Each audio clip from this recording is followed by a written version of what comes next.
Hey everyone, welcome to our small footprint. My name is Nyssa, and if you're new here, we are a family of 8 who live off-grid in Australia. It is Sunday, so I am sitting down to have a chat with you over anything that has happened during the week and any questions that were asked that I wanted to address. So one of the things that got asked a whole bunch after last week's videos was about water, so I thought I'd go over that as well. So I mentioned last week that we really want to get a bore, and apparently a bore isn't a universal term, and I didn't realise that. So a bore, from what I googled, is very similar to a well, except that it's a narrower hole and normally goes deeper than a well. From what I can tell, it's very similar to a well. It's just a slightly differentiated definition of depth is how I seem to think it. So bores are generally deeper than wells, and in Australia we tend to call them a bore. So that's what I was talking about in the last video in regards to water, is I'd really like to get a bore put in. So bores are quite expensive. They're charged at like per meter of depth, and you don't know how far you have to go to hit water until they're digging it. So that means that the price can fluctuate a lot, and you're not going to know until it's done. So it's something that I'd have to have a fair bit of money put away for, so that just in case the price blew out. So it's a little far in the future for us, but it would be really nice to have that. Now, because I was discussing that though, people were asking, well, have I looked at water catchment and things like that? So we do catch water.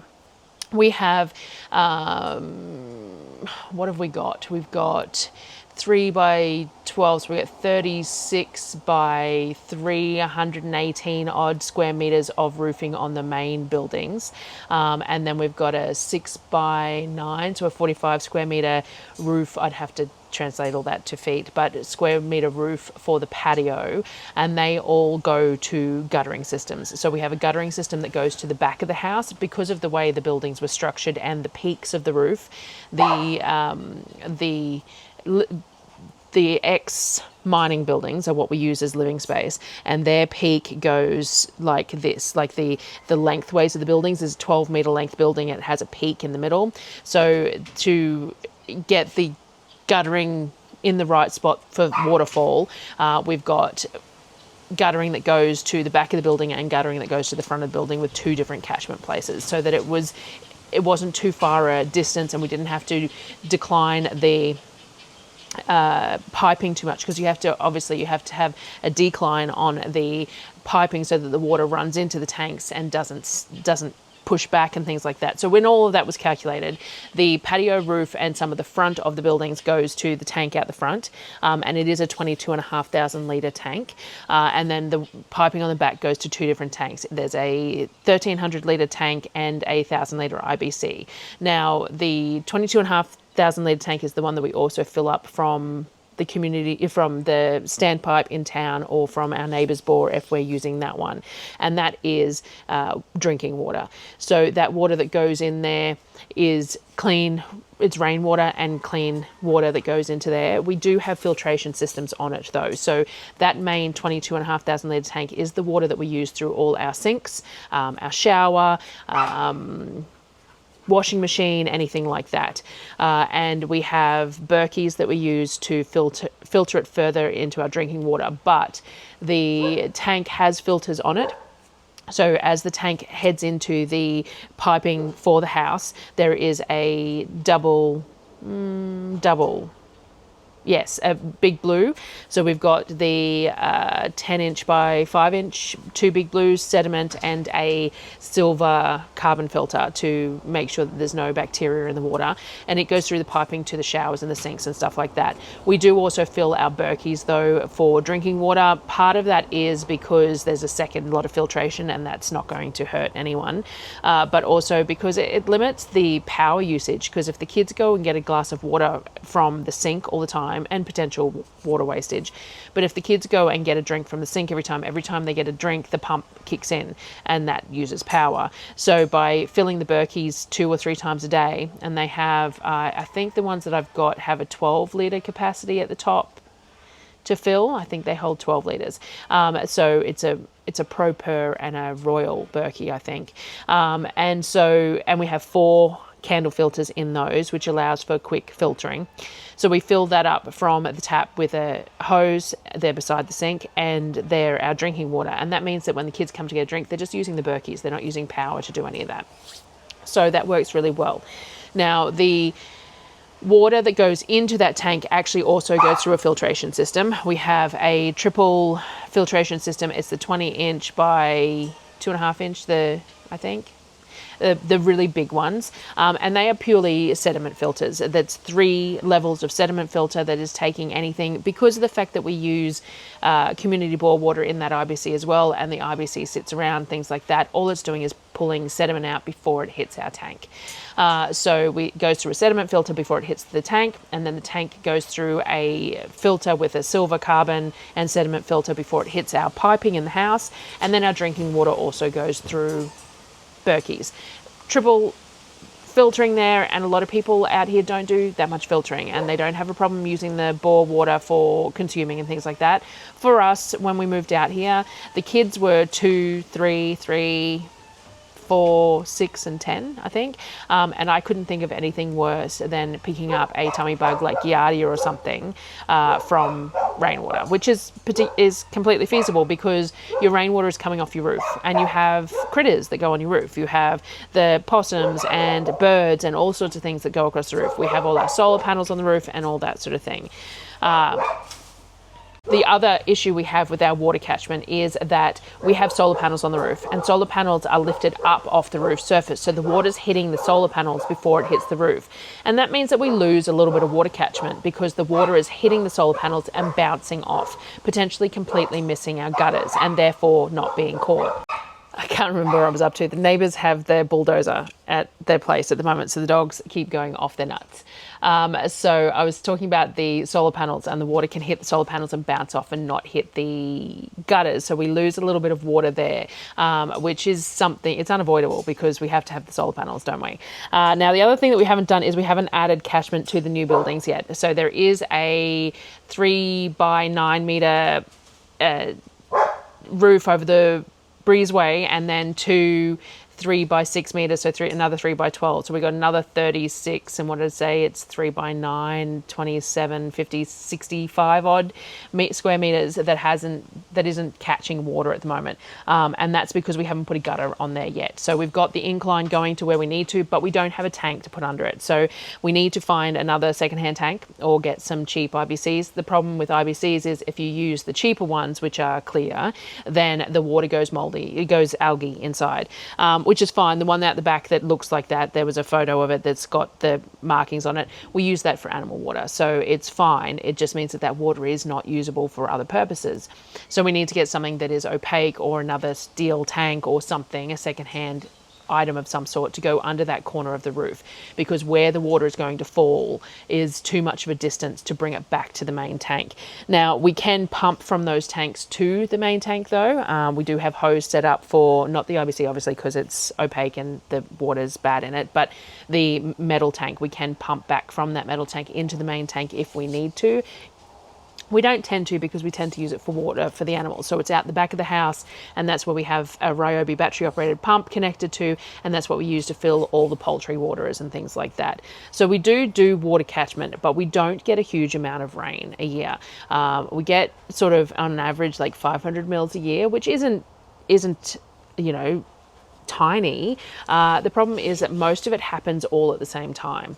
So it all happens within a very short period of the year, and we might get the tank bumped almost full once or twice a year from that, but it's not consistent.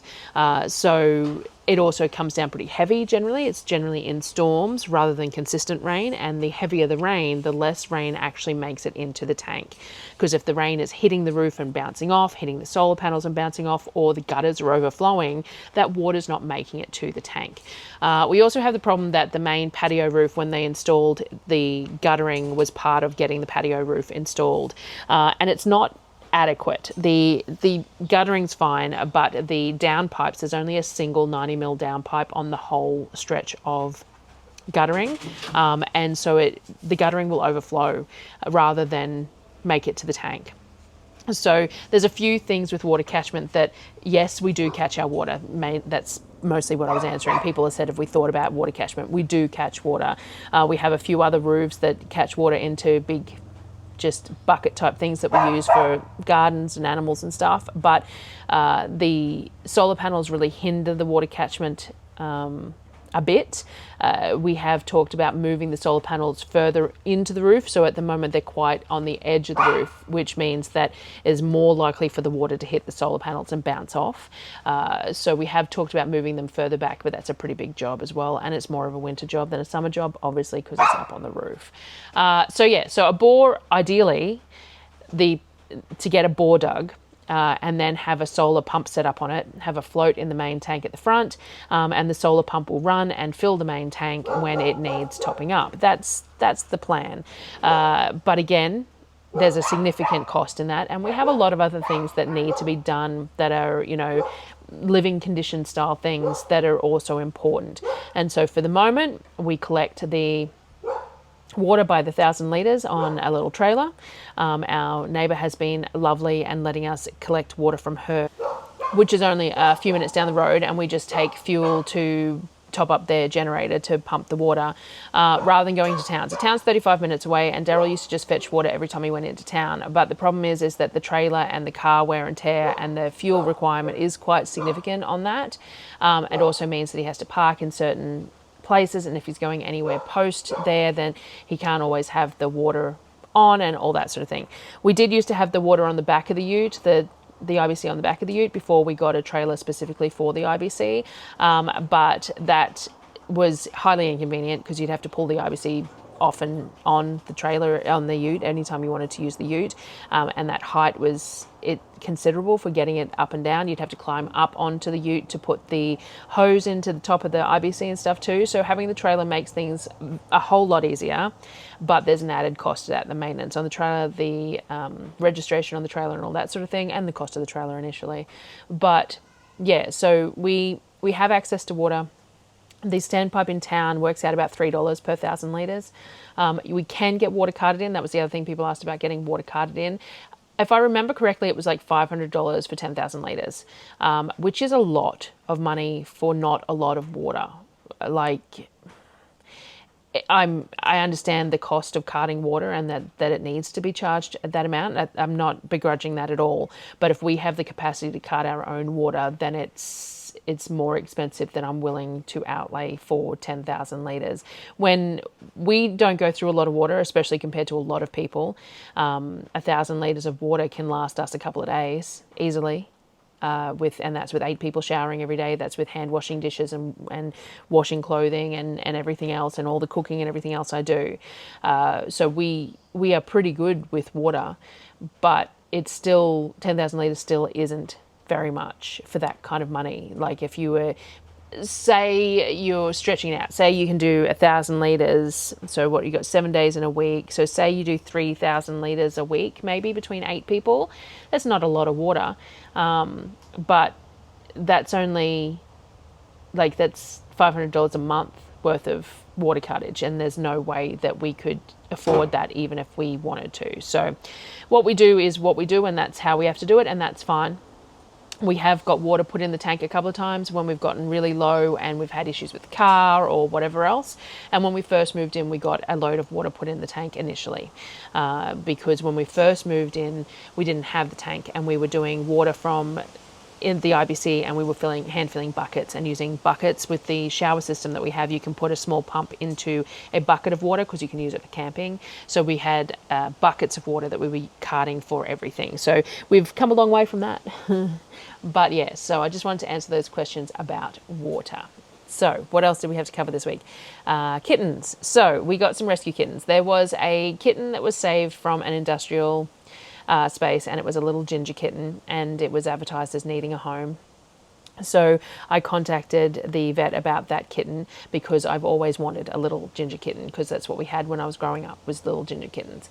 And he had already found a home, but there was more cats that needed rehoming. So we agreed to take on some if they could trap some more from the industrial estate where they weren't living in very good conditions.